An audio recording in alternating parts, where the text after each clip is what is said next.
nag-iikot nga pala tayo guys habang nakasunod ang camera natin. Ayan nga pala guys, biglang huminto nga pala sa pag-aaway ang dalawa at kakaway sa camera. Pero pag wala na nga pala yung camera guys, tuloy na naman nga pala ang pag-aaway nila.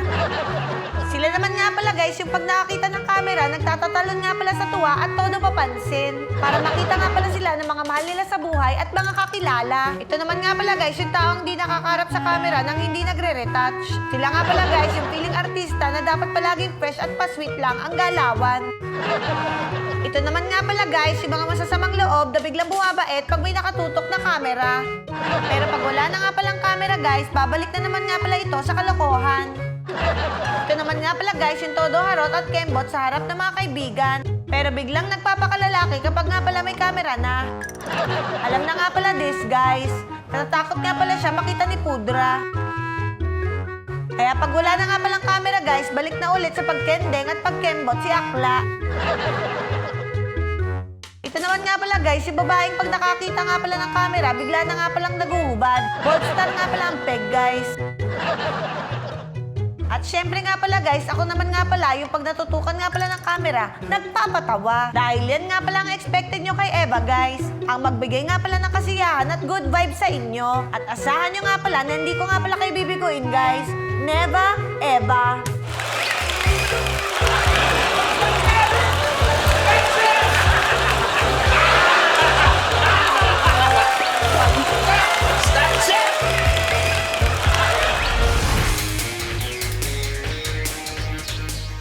Narito na ang nakakarating ng babagang news ngayon. Hindi raw sigurado kung nagkakatero na ang election fever at ang comedy. Kahapon lamang may isang grupo ng fans na nagprotesta para impeach ang isang komedyante. At yan po ang latest dito sa Babagang news.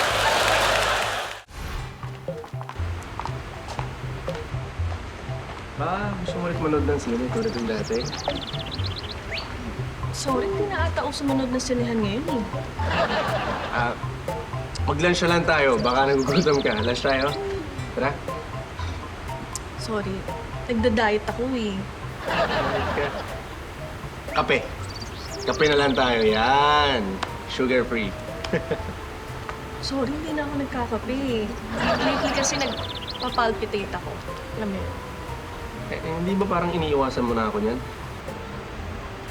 Sorry. Ayoko mo nang kumausap na may mga ganyang negative vibes. Tandaan mo namang health tsaka psychological issues. Sabihin mo lang sa akin kung ano gusto mo sabihin. Sige, sabihin mo. Ang totoo niyan, marami talaga akong sakit ngayon. Teka, sino ka nga ulit?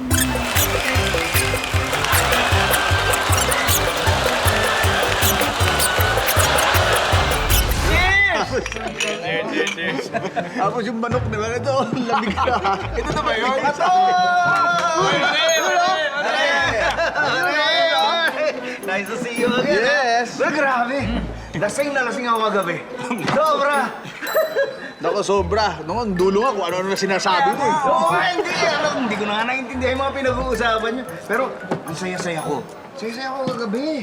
Ako rin. Biruin mo, yung ngayon lang tayo nagkasama-kasama ulit. Ang tagal natin di nagkita-kita. Tapos biglang, meron pala tayong mga gusto na hindi natin may labas, hindi natin Mismo. masabi, di ba? Pare-pareho tayo. Pare-pareho. Oo, pare, actually ako kagabi, naisip ko yan pag uwi ko. Oo. Oo. Talaga? Ako matagal na. Hoy! Nung pa naisip yan, ang tagal ko na nag-test na. Talaga ba? Oo. Hindi, lalo na ako. Hirap na nga ako kasi natatakot ako baka kung ano isipin ng asawa ko. Talaga?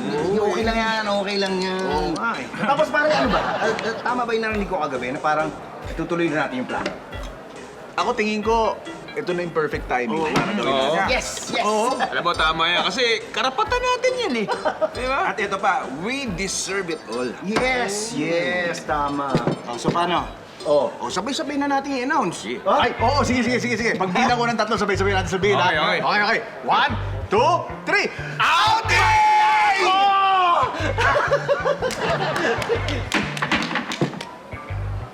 Anong sabi mo? Bakla ako. Nagulat kayo. Di ba yun pag-usapan natin? Yun ang plano natin? Na mag-out tayo kasi bakla tayo pare-pareho? Mag-out? Oo. Out of town ang sinasabi namin dito.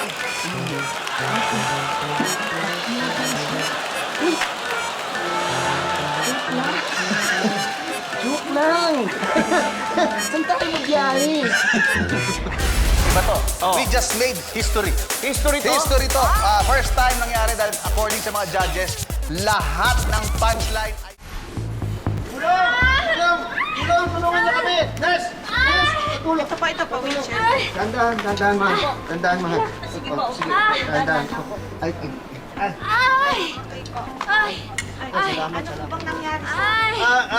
manganganak yung misis ko eh. Kailangan niya ng ube ice cream na nandito, narito. Yung, Teka!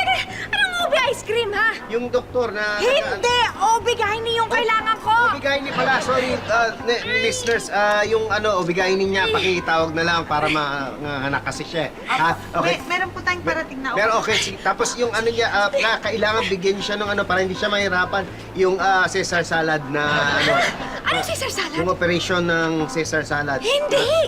Ha? Cesarean operation ang kailangan ko! Cesarean operation, nurse. Pasensya na, basta cesarean na operation, ha. Tapos bigyan niyo siya nung malakas na na amnesia para hindi niya na maramdaman yung sakit kasi may sensitive siya, ha. Hoy! Anong amnesia, ha? Yung amnesia, Anong yung amnesia? Anesthesia! Anesthesia! Anesthesia ang kailangan ko! Anesthesia! Puro ka mali, ha? Mali ka na naman! Sorry.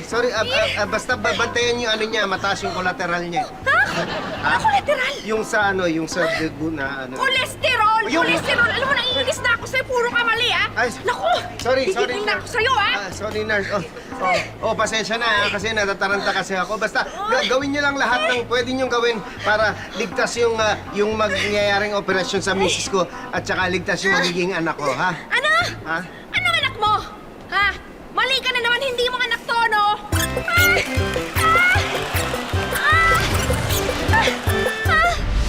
Babe, kain tayo ha, tapos nood tayong sine, tapos gimmick tayo sa gabi, ha? Yun ba yung original plan mo? Oo, bakit? Ano ba nasa isip mo? Kasi ang gusto ko sana talaga mag-mall tapos mag-shopping kasi ang dami kong gustong bilhin. So gusto ko Shopping? talaga... Bakit? Sige. Sige. Sige. Halika. Hold up to! Boss! Ano yung bag mo? Boss! Ito, boss. Huwag mo nang kunin yung gamit niya, ha? Ito na lang. Wallet ko yan. Daming laman yan, ha? Grado ka? Oo. Sige, okay na to. Okay, boss. Salamat. Ingat ka, ha? Have a nice day! Tulong! Hinaldak kami! Tulungan niyo kami! Babe! Kalma. Okay na yun. Teka lang, alam mo, thankful naman ako. Thank you na in-offer mo yung wallet mo para hindi ako mapano. Safe ako. Thankful naman ako, pero...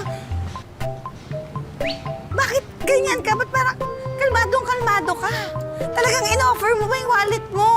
Ngayon, di ba gusto mo mag-shopping? Oo. Parang ganun na rin.